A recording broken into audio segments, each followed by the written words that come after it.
እጅግ ሰቅጣጭ ነገሮች በስተጀርባ እንዳለ ፊል አደርጋለሁ።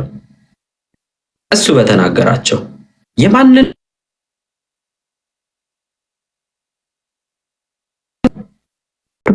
ባህሏን የምትወድ ለኦሮሞ ባህል የመጀመሪያ ልትጠራ የምትችል ቆንጅዬ ሞዴል ኢንጂነር እንዴት ነው ይለያያል? ማለቴ የሴት የሷ ህይወትና የሱ ህይወት ወይም ደግሞ የሱ ኦሮሞነትና የሷ ኦሮሞነት ምንድነው ልዩነቱ እንዴ? እሷ እኮ ናት መጀመሪያ ግንባር ቀደም። እሷ እኮ ናት ኦሮሞነቷን ያበራችሁ። ትዊተር ላይ ብትሄድ ኦሮሞነቷን ነው የምታንጸባርቀው። ፌስቡክ ላይ፣ ቲክታክ ላይ ምንድነው ልዩነቱ? ለምንድነው የሷ ህይወት እንደዚህ የሆነው? ለምንድነው? በፈለገ ነገር እናሲዝ በፈለገ ነገር ሰው እሷ ከፈለገች ቦዘኔ ትሁን ኦሮሞም አትሁን ከፈለገች ሰፈር ትምጣ ነፍስ ነፍስ ነው። የዶክተር የምን የደሃ የሀብታም ነፍስ ነፍስ ነው። እኔ በማንኛውም ሰዓት እንግዲህ አስምሬ ብነግርሽ አይደለም ወንድሜ ይሄ ሰው የወለደኝ አባቴ ቢሆን አሳልፌ ሰጠዋለሁ። የምስኪን ደም እጁ ላይ ካለ አልደብቅለትም።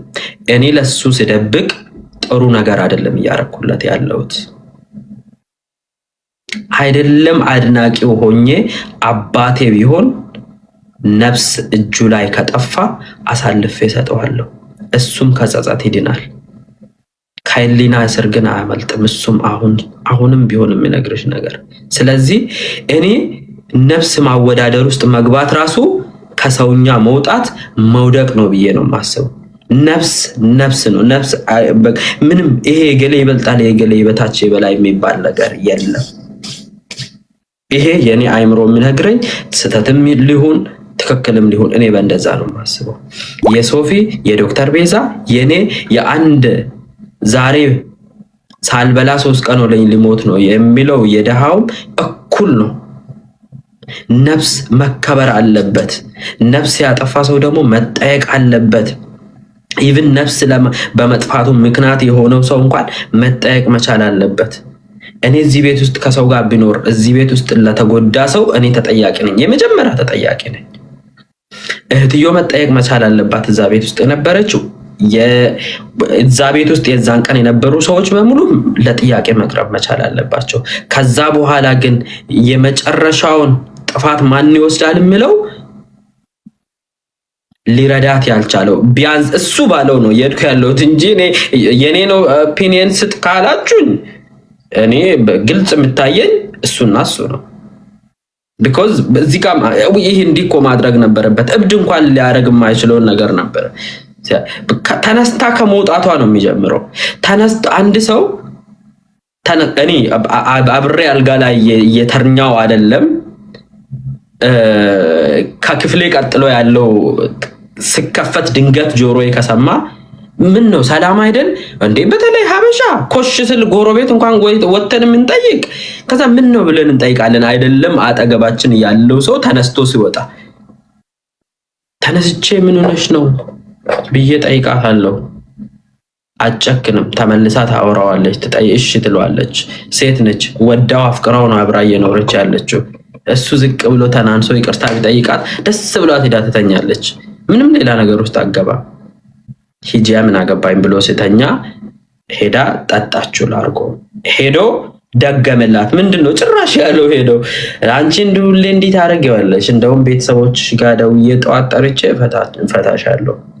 አስቡት ምን አይነት ቫልዩ እንደሰጣት እዛ ቦታ ላይ አስቡት። እንደዚህ አይነት ቫልዩ ከሚሰጣት ሰው ጋር ከምኖር ብላ ሌላ ነገር ራሱ ልታስብ ትችላለች። እሱ ባለው ራሱ ብንሄድ ኧረ እኔ እሱን ሰውዬ ነገር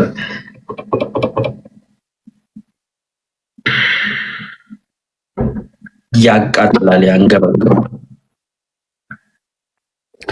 ለማንኛውም የኬና አዱኛ ላይ የኦሮምኛውን ትርጉም ወይም ደግሞ የቀነኒን አባት የኦሮምኛ ኢንተርቪውን መልስ ለገዳዩ መልስ የሰጡበትን ኬና አዱኛ ብላችሁ ገብታችሁ የኦሮምኛውን ኢንተርቪውና የዛን አማርኛ ደግሞ ትርጉም አማርኛ ትርጉሙን ፖስቻለሁ እኔ ላይ ግቡና አዳምጡ ነው የሚለው። እንደ ቤተሰብ ምንም የሰማነው ነገር የለም።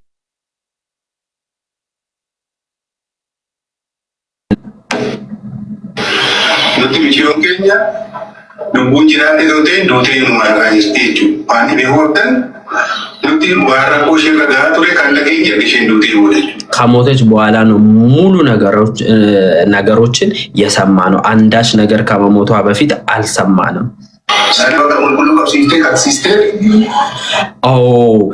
እሱ ከሞተ በኋላ ነው ከልጅየው የሰማ ነው። ከዛ በፊት ለምን አልነገርከንም ብሎ በጠየቁበት ሰዓት የዛኔ መጽሐፍ ቅዱስ አስይዛው አስምላው ነበረ ልጅየው ማለት ነው። በኋላ ከሁለቱን መልሳ አስታረቀቻቸው።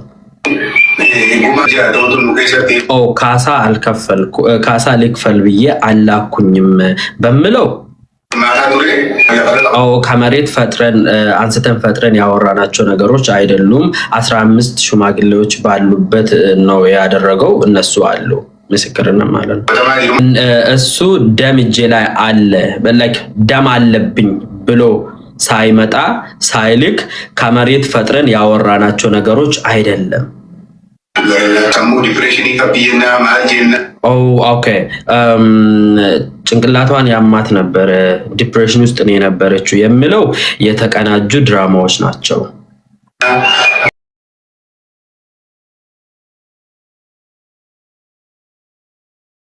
እንደዛ ብሎ ፓርት 1 ላይ ፍርድ ቤት ላይ የተወኑትን አሁን ደግሞ ድጋሚ ፓርት 2 በራሱ ቪዲዮ ይዞት ወጣ እንጂ እንደዚህ አይነት ነገር ከፊት አልነበረም።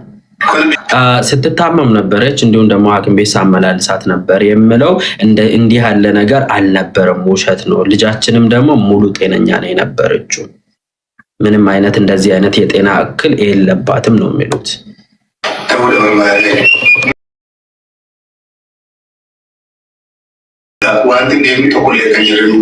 አሁንም እዚህ ላይ የኢትዮጵያ ሕዝብ ሊያውቅልኝ የሚገባው ሕዝቡ አብሮኝ እንዲሆን የሚፈልገው የቀነኒ እውነትን ብቻ ነው እኛ የምንፈልገው። ከሱ ላይ ጥላቻም ሆነ ሌላ ነገሮች የሉብንም ነበር። ስለዚህ ሕግ በጥልቀት ገብቶ አይቶ እንዲፈርድልን ነው የሚሉት። እንግዲህ በስተመጨረሻ አደራን ለኢትዮጵያ ሕዝብ አሳልፈው የሰጡት ማለት ነው። ይሄን ይመስላል የእሳቸው ትርጉም። የአባገዳው ላይ እኔ ሊሄድበት ሁላችሁም እንግዲህ የቀኖዬ አባት ኦኬ፣ የቡርቃ ዝምታ መግባት ከፈለገ አስገባው። የቀኖዬ አባት ለአባገዳ ወይም ደግሞ የኦሮሞ ትልቁ የኦሮሞ ሕዝብ የሚመካበት የአባገዳን አላከበሩም ተብለው በዛ ብዙ ነገር እየተባሉ ነው። አባገዳ አላኩኝም ወይም ደግሞ አባገዳ ለካሳ አላኩም እኔ ብሎ አባገዳ አላኩኝም ወይም ደግሞ አባገዳ ለካሳ አላኩም እኔ ብሎ ነበረ። በራሱ ጀሌዎችም የሚዘዋወሩ የተቆራረጡ ቪዲዮች እንደሰማችሁት እሱ ለካሳ አይደለም የላካቸው 15 የአባገዳ ሽማግሌዎች ይሄንኑ ማስረጃ አለ ማለት ነው። በተረፈ የቡርቃ ዝምታ በደንብ ሁሉንም ነገር ያብራራል። እውነት ያሸንፋል። ቀነኒ ትንሽዬ ለ25 ዓመት ብቻ እዚች ምድር ላይ እንድትኖር የተፈቀደላት በጣም የምታምር ተስፋ የነበራት ዲፕሬሽን አይደለም የተገደለች ቀን ማታ ስለ ቀጣይ ቢዝነስ ከወንድሟ ጋር ስታወራ የነበረች ልጅ እንጂ እሱ እንደሚለው ዲፕሬሽንም ሆነ ምንም አይነት የጤና እክል እንደሌለባት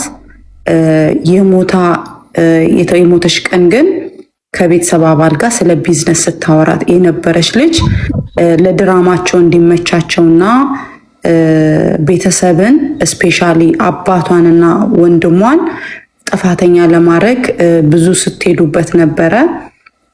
ቅድምም እንዳወራሁት የቀነኒ ቤተሰቦች በጣም ስማርትና በእውቀት እንደገናም ደግሞ በማስረጃ የሚያምኑ ስለሆኑ ፉል ማስረጃ በእጃቸው አለ።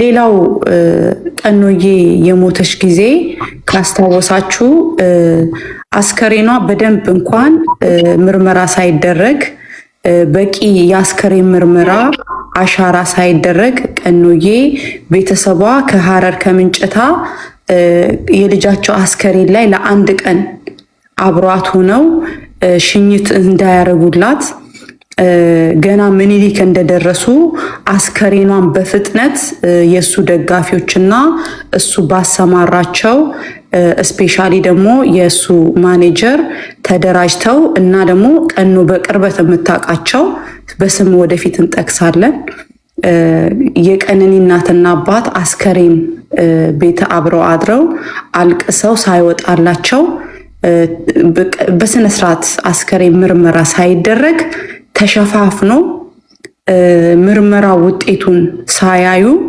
በምን እንደሞተች በስነስርዓት ሳይሰናበቷት ልጃቸው ሳያዩዋት ለአንዴና ለመጨረሻ ጊዜ እንኳን የተቀበረችበት ይሄ ራሱ ትልቅ ቀነኒ ላይ የተሰራ ሴራ ነው። እናትና የወለዱና እሺ ሶፊዬ የሬሳ ምርመራ አልተደረገም እንዴ? ተደረገ። ቀጥታ ከሚኒሊክ ቀጥታ እነሱ ከሀረር እስኪደርሱ ኦልሬዲ ሳጥን ውስጥ አስገብቶ ጠበቋቸው። That is crazy። አካልን በጣም የሚያሳፍር በጣም በተለይ ለሱ የምትከራከሩ የልጆችና ሴቶች ለሴቶች ነው የምቆሙ የምትሉ መርዞች እያንዳንዱ ማስረጃ ከዚህ በኋላ በስነ ስርዓት ጭካኔያችሁንም ታሪካችሁንም ይወራል። ከዝናው ነገር ልንገራችሁ። በተለይ ይሄ ድንገት ልባችሁን ሊያራራ ከሆነ ነው የሚነግራችሁ እንጂ እናቲቱ እናታችንም ነች አይደለ?